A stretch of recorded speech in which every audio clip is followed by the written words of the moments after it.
Alrighty, this series will be split up into 3 different parts. How to set up a vanilla server, modded, and a paper server. Paper is the one that has plugins. I'll have all those playlists in the description below. Without further ado, let's get started. Now, this video will stem into all 3 branches of the series. This is, in essence, the prerequisite video, the baseline for setting up everything.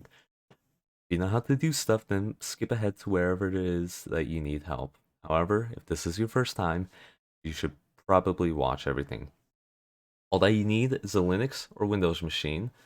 Right now, I'm on a Windows machine. See this nice little taskbar in the Windows right there. Perfect. Lovely.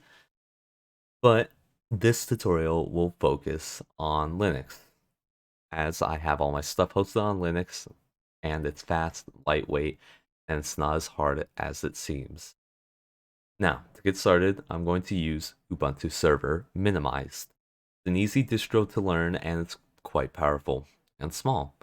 I'll even walk you through setting it up. Now, I have something called Proxmox. It allows me to make virtual machines whenever I want. So, I'm going to go ahead and do that real quick.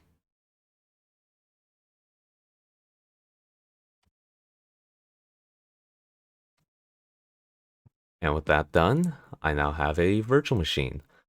Now, if you have something like a Raspberry Pi or just a small old computer, you can do this as well. Just put Ubuntu 2204 or whatever long-term release version is now the latest, put it on a flash drive, and install it onto your system. If you would like a tutorial about that, I can do that as well. Comment down below if you want that. Anyways, this is in essence the same thing as what you would see if you're installing it on another machine. You want to click test search or install Ubuntu Server and let it think. It'll fix itself to the resolution that you have. Alright, now that we're here, go ahead and select your language. I'm normal, so I'll go with normal English. I recommend updating to the new installer. It'll do it automatically. Alright, now you can just speed through this, but don't speed through this actually. You're going to click that. Don't do the third-party drivers. It's better to install those yourself if you have other hardware that you have on your server. Now, if you have Ethernet, it'll automatically connect.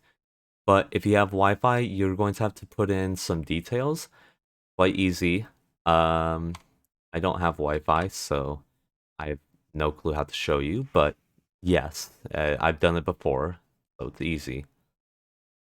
You can go ahead and skip this unless you want to use a proxy. I have no clue what this is for, but you can skip it. And go ahead, and if you want to mess with some things, go ahead and mess with it here, but I recommend leaving this alone. Now it's going to give you an overview of everything, and you're going to just click done, down, continue. You're going to put in stuff, so I'm going to do going to turn off caps lock. But as in tutorial.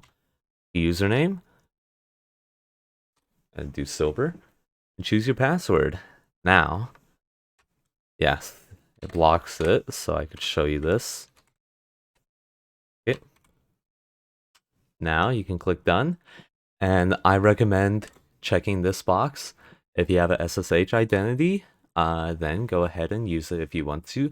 I, however, just use password authentication since everything is hosted locally.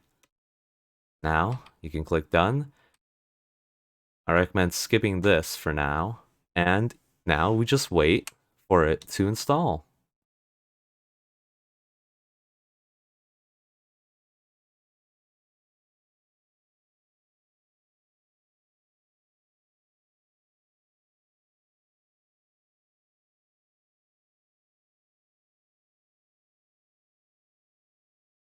Alright, once you see finish command and target success, current command and target, I know it's a little bit long, then you can click reboot now.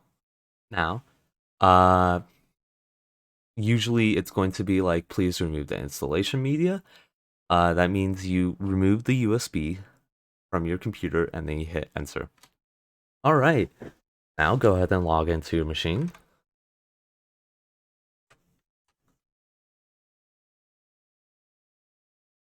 And yay, you did it. You have a fully functioning Linux machine. Now, as is good practice, here's what you're going to do. You're going to type out this command, sudo apt, and I know it's pronounced sudo, bite me, to sudo apt update space and you gotta do the and symbols, that's your number 7 key, sudo apt-get full upgrade -y. I know it's a little long, but that's basically saying, hey, grab all the updates and then do all the updates, everything. Because sometimes it won't do all the updates. This just tells it, do it all. You're going to have to type in your password.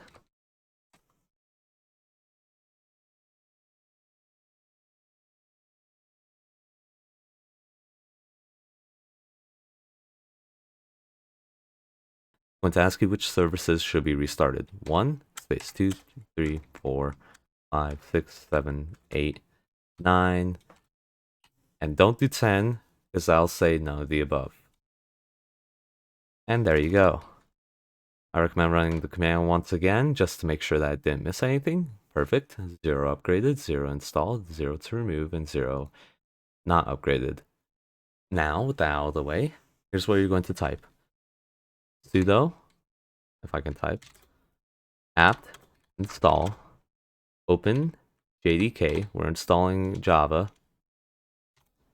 -17, or whatever version you want to use for your server. I recommend 17 if you're doing anything 1.19 related, or 1.17, 18, like those, the newer versions.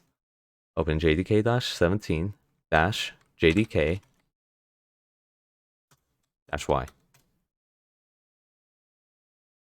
Now it's downloading and installing Java for you, because we are going to be running Java servers. And if you want to run a Bedrock server, I recommend running a Java server using Paper and Geyser, which I will cover in a later video. Now that's done installing, we can install 2 more things. Sudo apt install apt-utils. All that does is get rid of a couple errors that I noticed. They're not fatal, but they're annoying. And we're going to install Nano. Sudo apt install Nano. This is a text editor. This is how you look at files and change them. You have Vim, but I've seen Nano just works a lot better and it's a lot easier to understand. Now, what we're going to do, we're going to type out mkdir, make directory, and then you can make a folder, whatever you want to call it. I'm going to name mine tutorial, or TUT for short. Now, if you type the command ls, you can see all the files are in your current directory. And look at that, TUT. It's a little hard to see, but it's right there. And with that out of the way, go ahead and check out any of the other playlists. Like I said, everything's down below. Don't forget to like, subscribe, comment. Balls Lamau or something.